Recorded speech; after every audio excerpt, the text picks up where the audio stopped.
ఈ పిచ్చగుల జీవితం ఏందో అర్థం కాదు అసలు. ఈ సొసైటీ ఏందో ఇంకా అర్థం కాదు అసలు.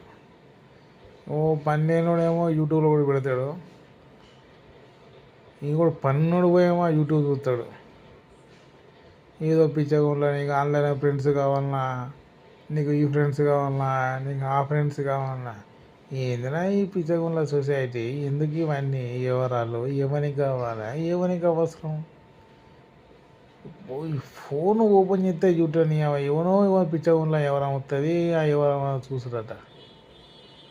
పిచ్చగుండ్ల నాయకులు అయితే డబ్బులు వస్తాయి, డబ్బులు తీసుకొని కోట్లకి రావడం అవసరం ఈ వ్యసనం. రేపటి కూడా ఒక జనరేషన్ అనేది మంచిది ఇచ్చిపోవాలి సొసైటీలో. స్వార్థం కోసం మోసాలు, కక్కుతులు, ఎందుకురా ఇవన్నీ జీవితంలో? ఒక్కసారి యూట్యూబ్ ఒక పిల్లలు లేదు, ఒక పెద్దలు లేదు, ఏది పడితే అది వస్తుడు, ఏది పడితే అది చూసుడు. ఎందుకురా ఇది? పెట్టినోడు చూస్తాడు, పెట్టినోడు చూస్తాడు, ఈ పట్టించుకుంటాడు ఎవడు ఆ యూట్యూబ్లో ఈ వీడియోను.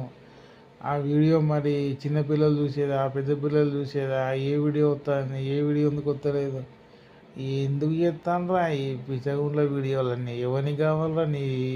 నీ టాలెంట్ ఉంటే బయట తొక్కురా. ఇంట్లో పెట్టుడు, యూట్యూబ్లో పెట్టుడు, ఇది పెట్టుడు, లైక్ కొట్టుడు, షేర్ కొట్టుడు, ఏందిరా ఇది అంతా? చెత్త పిచ్చగుండ్ల ఫోన్ బంద్ చేసి మంచిగా పని చేసుకో, డ్యూటీ చేసుకో ఏదన్నా. అప్పుడు లైఫ్లో మంచిగా ఉంటుంది. ఈ యూట్యూబ్ రంగం కొడితే పెద్ద బొక్క పడుతుంది నీకు, అర్థమవుతుందా? ఇక మళ్ళీ దీనికి ఇట్లా ఏమన్నా షేర్ చేసి, లైక్ చేసి, సబ్స్క్రైబ్ చేసి మనకి పంపించారు. అట్లా కూడా ఉన్నారు జనాలు. ఇప్పుడు ఇవాళ రేపట్లో తగ్గినా కూడా అది వైరలే, ఇంకోటి పోయినా కూడా వైరలే. ఈ వైరల్ పోయి చేసుడేందో, ఇంకా మీరేందో, నీ పెట్టుడు వీడియో ఏందో నాకేం అర్థమవుతలేదు. నాకు మంచి ఎట్లుండాలంటే ఒక డిసిప్లిన్ సొసైటీ కావాలి. ఇష్టం లేకుండా నడుపుడు, పనులు, రోడ్ల మీద కుదుకునుడు, మోరీలు బొమ్ముడు, మురికలలో వండుడు, ఏంది ఇదంతా జీవితం హైదరాబాద్.